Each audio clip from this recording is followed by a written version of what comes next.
Hello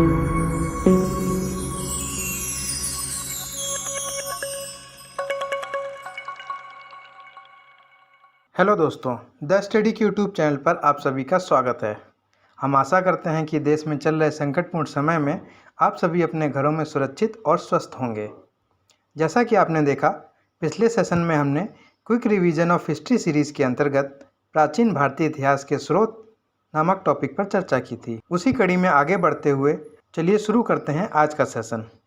आज हम पूर्व ऐतिहासिक काल के विषय में जानकारी इकट्ठा करेंगे। पूर्व ऐतिहासिक काल।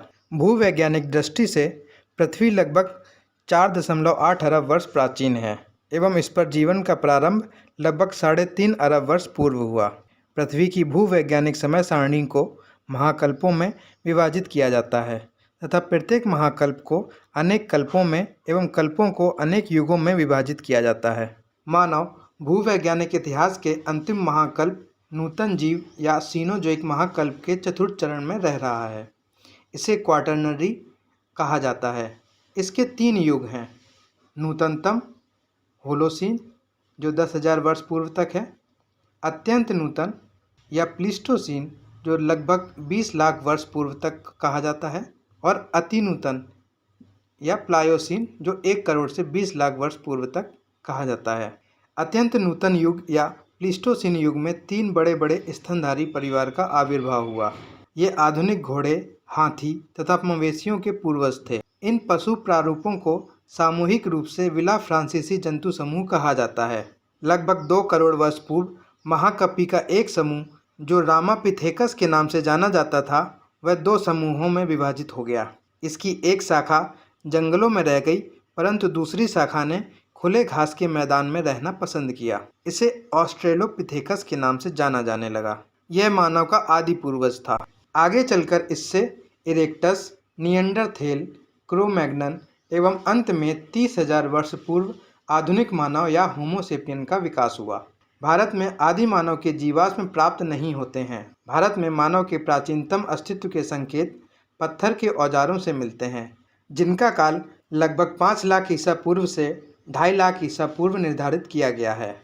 किंतु हाल में बोरी नामक स्थान पर मानव की उपस्थिति लगभग 14 लाख वर्ष पूर्व निर्धारित की गई है। अध्ययन की सुलभता के आधार पर इतिहास को विभिन्न कालों में बांटा गया है। पूर्व ऐतिहासिक काल जो प्रारंभ से लगभग 3000 ईसा पूर्व तक माना जाता है, आद्य ऐतिहासिक काल 3000 ईसा पूर्व से 600 ईसा पूर्व तक, और ऐतिहासिक काल 600 ईसा पूर्व के पश्चात का काल। पूर्व ऐतिहासिक काल या प्रागैतिहासिक काल को 3 मुख्य चरणों में बांटा गया है। पुरापाषाण काल जो लगभग 5 लाख ईसा पूर्व से 10,000 ईसा पूर्व तक का है।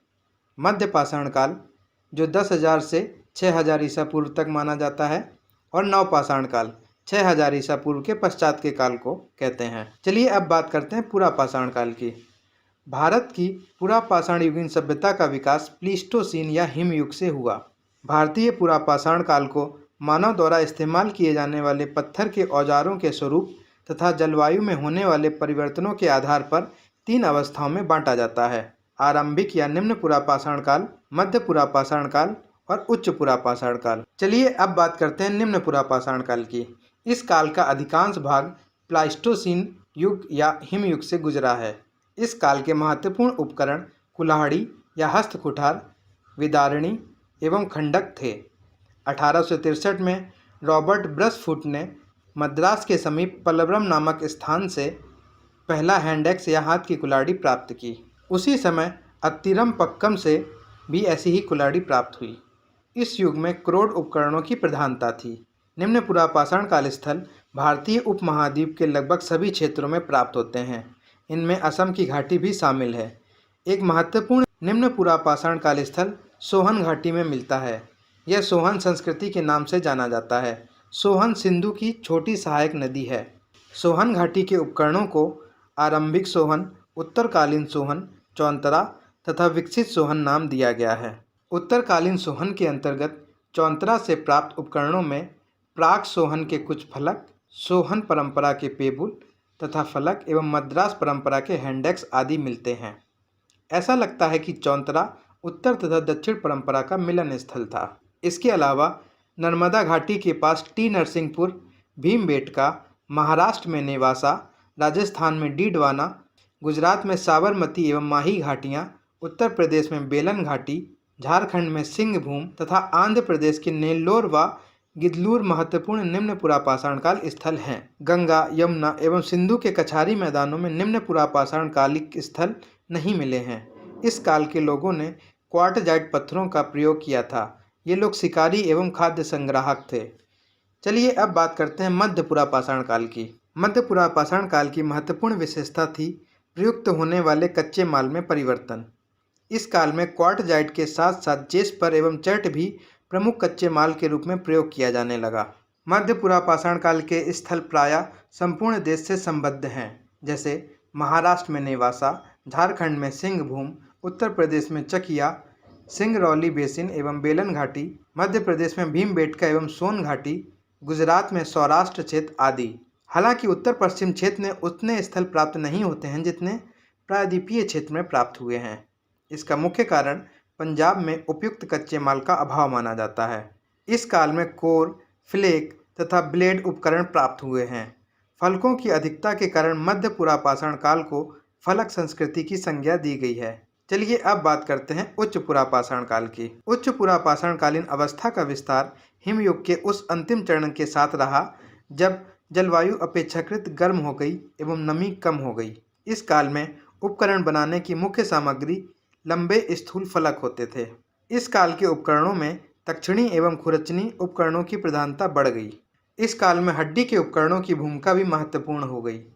इस काल के महत्वपूर्ण स्थल सोन घाटी मध्य प्रदेश, सिंहभूम झारखंड, मध्य प्रदेश के जोगदहा, भीमबेटका, रामपुर, बघेलान, बाघोर, महाराष्ट्र के पट्टणे, भदड़े तथा इनाम गांव, आंध्र प्रदेश के रेणुगुंटा, बेमुला, कुर्नूल गुफाएं, कर्नाटक का सोरापुर दोआब तथा राजस्थान का बूढ़ा पुष्कर आदि हैं। साथ ही इस काल में नक्काशी और चित्रकारी दोनों रूपों में कला का विकास हुआ। बेलन घाटी स्थित लोहदानाला से प्राप्त अस्थि निर्मित मातृ देवी की मूर्ति इसी काल की है। विंध्य क्षेत्र में स्थित भीमबेटका में विभिन्न कालों की चित्रकारी देखने को मिलती है।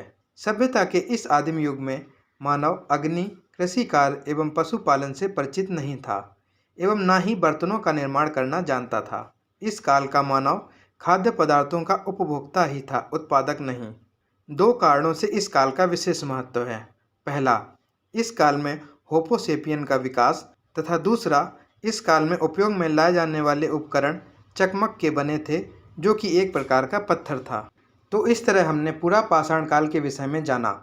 चलिए अब बात करते हैं मध्य पाषाण काल की। मध्य पाषाण काल की जानकारी सर्वप्रथम 1867 में C.L. कार्लाइल द्वारा विंध्य क्षेत्र में लघु पाषाण उपकरण खोजने के साथ हुई। दरअसल मध्य पाषाण काल पुरापाषाण काल एवं नवपाषाण काल के मध्य संक्रमण को रेखांकित करता है। इस काल में भी मनुष्य मुख्यतः खाद्य संग्राहक ही रहा, परंतु शिकार करने की तकनीक में परिवर्तन आ गया। अब वह बड़े जानवरों के साथ साथ छोटे छोटे जानवरों का भी शिकार करने लगा। पशुपालन का प्रारंभिक साक्ष्य भी इसी काल में मिलता है। मध्य प्रदेश के आदमगढ़ एवं राजस्थान के बागौर में पशुपालन के प्राचीनतम साक्ष्य मिलते हैं। सर्वप्रथम कुत्ते को पालतू पशु बनाया गया था। प्रक्षेपास्त्र तकनीक के विकास का प्रयास इस काल का महत्वपूर्ण परिवर्तन था। इसी काल में सर्वप्रथम तीर कमान का विकास हुआ। इस काल के उपकरण अत्यंत छोटे होते थे, इसलिए इन्हें माइक्रोलिथ कहा गया। इस काल के प्रमुख स्थल हैं पश्चिमी बंगाल में वीरभानपुर, गुजरात में लंघनाज, तमिलनाडु में टेरी समूह, मध्य प्रदेश में आदमगढ़, राजस्थान में बागौर, गंगा घाटी में सराय नाहर राय एवं महदहा आदि हैं। सराय नाहर राय एवं महदहा से इस काल के मानव अस्थि पंजर का पहला अवशेष प्राप्त हुआ है। मानवीय आक्रमण या युद्ध का प्रारंभिक साक्ष्य सराय नाहर राय से प्राप्त हुआ है। बागौर से इस काल के पाषाण उपकरणों के साथ साथ मानव कंकाल भी मिला है। लंघनाज से लघु पाषाण उपकरण के साथ साथ पशुओं की हड्डियां, कब्रिस्तान तथा कुछ मिट्टी के बर्तन भी प्राप्त हुए हैं। अग्नि का उपयोग मध्य पाषाण काल को पुरापाषाण काल से अलग करता है। लंघनाज तथा सराय नाहर राय व मैदाहा से गर्त चूल्हे का साक्ष्य प्राप्त हुआ है। समाधान का तरीका इस काल की विशिष्ट पहचान है, क्योंकि पुरापाषाण काल में इसका साक्ष्य प्राप्त नहीं होता है। लेखैया से 17 नर कंकाल मिले हैं, जिनमें से अधिकांश का सिर पश्चिम दिशा में है। महदहा के किसी न किसी समाधि में स्त्री पुरुष के साथ साथ दफना जाने का साक्ष्य मिलता है। राजस्थान में स्थित सांभर झील निक्षेप के कई मध्य पाषाणिक स्थल प्राप्त हुए हैं। इनमें नरवा, गोविंदगढ़ तथा लैखवा प्रमुख हैं। यहाँ से विश्व के सबसे पुराने वृक्षारोपण के साक्ष्य मिले हैं। चलिए अब बात करते हैं नवपाषाण काल के विषय में। नवपाषाण काल का आधारभूत तत्व है खाद्य उत्पादन तथा पशुओं को पालतू बनाए जाने की जानकारी का विकास। नियोलिथिक शब्द का सर्वप्रथम प्रयोग सर जॉन लुबाक ने 1865 ईस्वी में किया था। नवपाषाण काल की निम्नलिखित विशेषताएं हैं। कृषि कार्य का प्रारंभ, पशुपालन का विकास, पत्थर के घर्षित एवं पॉलिशदार उपकरणों का निर्माण, ग्राम समुदाय का प्रारंभ। भारतीय उपमहाद्वीप में प्राचीनतम नवपाषाणिक बस्ती मेहरगढ़, जो कि पाकिस्तान के बलूचिस्तान प्रांत में स्थित है, से कृषि का प्रारंभिक साक्ष्य मिलता है। यह लगभग 7000 ईसा पूर्व पुराना है। इस काल के प्रमुख स्थल हैं बेलन घाटी उत्तर प्रदेश, रेनीगुंटा आंध्र प्रदेश, सोन घाटी मध्य प्रदेश, सिंहभूम झारखंड, बुर्जहोम एवं गुफ्फ कराल कश्मीर आदि।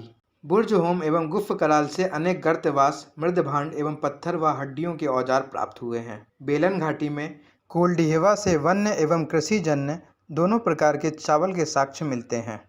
यह धान की खेती का प्राचीनतम साक्ष्य है। इनकी कालावधि 6000 ईसा पूर्व से 5000 ईसा पूर्व निर्धारित की गई है।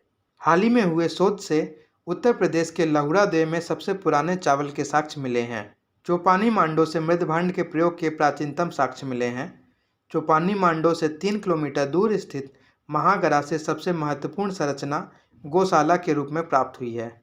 इसके अलावा मध्य गंगा घाटी के अन्य नवपाषाणकालीन स्थल चिरांद, चैचर, सेनुआर, ताराडीह आदि हैं। इसी तरह पूर्वी भारत में असम, मेघालय की गारो पहाड़ी तथा दक्षिण भारत में कर्नाटक के मास्की, ब्रह्मगिरी, हल्लूर, कोडक्कल, पिगलीहल, संगनकलन, टेक्कलकोटा तथा तमिलनाडु के पोचमपल्ली एवं आंध्र प्रदेश के उत्तनूर आदि प्रमुख नवपाषाणकालिक स्थल हैं। दक्षिण भारत में पहली फसल के रूप में रागी को उगाया गया था। तो दोस्तों, इस तरह हमने पूर्व ऐतिहासिक काल के विषय में जाना। अगले सेशन में इसकी आगे की कहानी को जानेंगे। तब तक हमारे साथ बने रहें एवं अपने अपने घरों में सुरक्षित रहें। हमारे चैनल को लाइक और सब्सक्राइब करना ना भूलें। Thank you.